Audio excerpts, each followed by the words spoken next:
Hey everybody, Cass here to talk about the 3 healer jobs in Final Fantasy XIV. This is by no means a definitive guide, it's just a brief overview and comparison to give a look into each job as well as maybe help you decide which one you'd like to play. Starting with White Mage, which is what I think is the most straightforward of the 3 healers, as well as the only healing job you can start right from level 1. White Mage's strength lies in its powerful burst healing, as well as single and group healing and regen capabilities. This will also eventually include the Lily system, which grants you a Lily for every 30 seconds of combat. Each Lily can be spent on a single target or group heal that is instant cast and no MP cost. Once all 3 lilies are consumed, it spawns the Blood Lily, which is used for the attack of Flatus Misery, a powerful AoE attack that is also instant cast with no MP cost. White Mage also has a high personal DPS output potential, especially in AoE settings, as your main AoE attack spell Holy not only has a high potency, but the added benefit of a 5-second stun, providing a bit of breathing room for healing and mitigation. You also have my personal favorite White Mage skill, which is a Size. This deals damage to all nearby enemies, restores HP to yourself and nearby party members, as well as restoring 5% of your MP. This is an instant OGCD skill with a 45-second recast time. On top of this, White Mage possesses the most powerful healing spell in the game. Benediction is an off-global cooldown instant cast ability that recovers 100% of the target's HP. This is an incredible spell to have in cases of unmitigated tank busters, huge dungeon pulls, when a tank uses their invulnerability, as well as when you need to get somebody up to full after rezzing them. The high healing and damage output does however come at the cost of a bit of utility, as White Mage possesses no party buffs or enemy debuffs, and its only damage mitigation is the single target shield Divine Benison. As well as the level 80 skill Temperance, which increases your healing magic potency by 20% while also reducing damage taken by yourself and nearby party members by 10% for 20 seconds. This is more than made up for with incredible sustainability. The combination of off-global cooldown skills, regens, and use of the Lily system grants White Mage the best MP management out of the 3 healers. Overall, White Mage is a well-rounded job and a great choice for anyone who wants to get into healing in Final Fantasy XIV, especially people who want a more straightforward approach to the role, and who don't want additional mechanics such as pets or cards, which I'll get into when I talk about the other 2 jobs. That being said, let's move on to Scholar. Scholar is unique in that you actually start at level 1 as an Arcanist, meaning from levels 1 to 30 you actually play as a DPS, and only become a healer at level 30 when you do the Scholar job quest. Where White Mage focuses on explosive healing spells, Scholar's specialty is in shielding and mitigation. Scholar's 2 main shielding spells, Adloquium and Succor, provide a small potency heal as well as a shield to prevent damage to the target or group respectively. Scholar's main healing resource is its Fairy Companion, which has its own toolkit of off-global cooldown healing and regen abilities, as well as the passive ability Embrace, which automatically casts a small potency healing spell on any party member who receives damage. Scholar does have the weakest personal global cooldown healing spells of the 3 healers, and relies heavily on off-global cooldown capabilities provided by Etherflow and its Fairy Companion.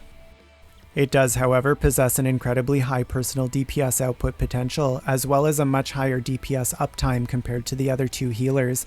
This is thanks to that combination of off-global cooldown skills provided by Ether Stacks and your Fairy Companion. Scholar's AoE attack, Art of War, although weaker than White Mage's Holy, is an instant cast. This, along with Ruin 2, also an instant cast, provides Scholar with some mobility while dealing damage.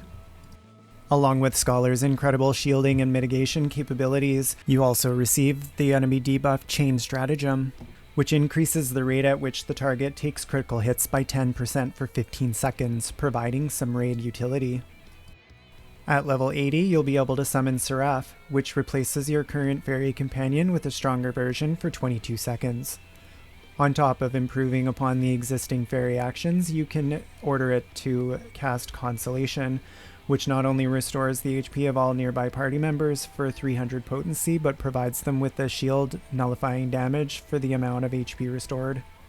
Once you get the hang of managing your Etherflow stacks and properly relying on your fairy actions, Scholar's toolkit, although maybe lacking the stronger GCD healing spells, is extensive, and with the powerful mitigation and high DPS, Scholar has the potential to be a powerhouse in any group. And last but not least, we have Astrologian. Astrologian starts at level 30, has no base class, and is only accessible once you reach Heavensward content. At first glance, Astrologian might just seem like a combination of White Mage and Scholar, but it actually possesses its own unique set of skills, as well as some much valued group buffs. There are base single target and group healing spells similar to White Mage, but Astrologian has the unique ability to choose a so-called sect, whether that's diurnal or nocturnal. You have the choice to focus on regen or shielding capabilities respectively. This gives Astrologian incredible versatility, as you have the choice to focus more on regen or mitigation in a dungeon setting, but in a raid or trial setting where you have more than one healer, you can actually choose your sect based on which healer you're paired with. So if you're with a White Mage, you would choose Nocturnal Sect to focus on shielding, whereas if you were paired with a Scholar, you could choose Diurnal Sect and focus on regens, sort of filling in the gap that the other healer is missing. And of course, if you're in a group with another Astrologian, one of you chooses Diurnal and the other chooses Nocturnal. Later on, you also receive abilities that either grant the opposite effect of what sect you're in or grants the effect of both. The core mechanic of the Astrologian, of course, is the card system. This grants you the ability to draw one or multiple cards, and each card represents a buff that you can pass along to a party member that increases their damage output. Every time you play a card, you also receive either a lunar, celestial, or solar seal, and once you get 3 seals, you can cast Divination, which is a party-wide damage buff, the effectiveness of which depends on the number of different types of seals in effect when executed. You also have the option to convert the card to a Minor Arcana, which grants an increased damage buff but does not grant a seal. This comes in handy when you don't want to repeat the type of seal that's already in effect.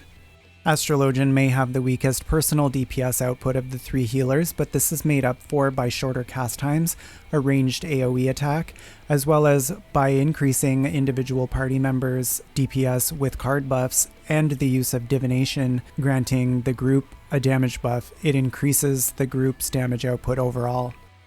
So while not paling in comparison to White Mage or Scholar when it comes to straight healing or damage mitigation, its ability to do both, as well as the utility provided by its unique skills and ability to be paired with either other healer in a group setting, makes Astrologian an incredible asset to any group.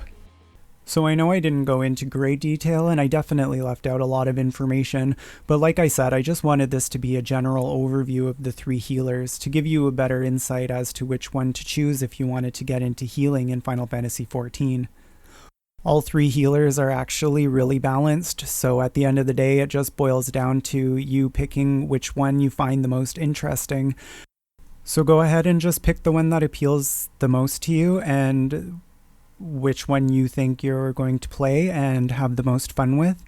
And if you end up not liking it, you can go ahead and try one of the other ones and find which one best suits you. The great thing about the 3 different healers in the game is that it gives you enough of a variety to find the one that suits your playstyle the best and what's going to maximize your game experience. That being said, I just want to thank you so much for watching, and I hope this helped in any way for deciding which one of the healers you'd like to try first or next. Feel free to leave any questions or concerns in the comment section below. Give this video a thumbs up if you liked it, subscribe for more upcoming content, and I'll catch you in the next video. Take care and happy healing.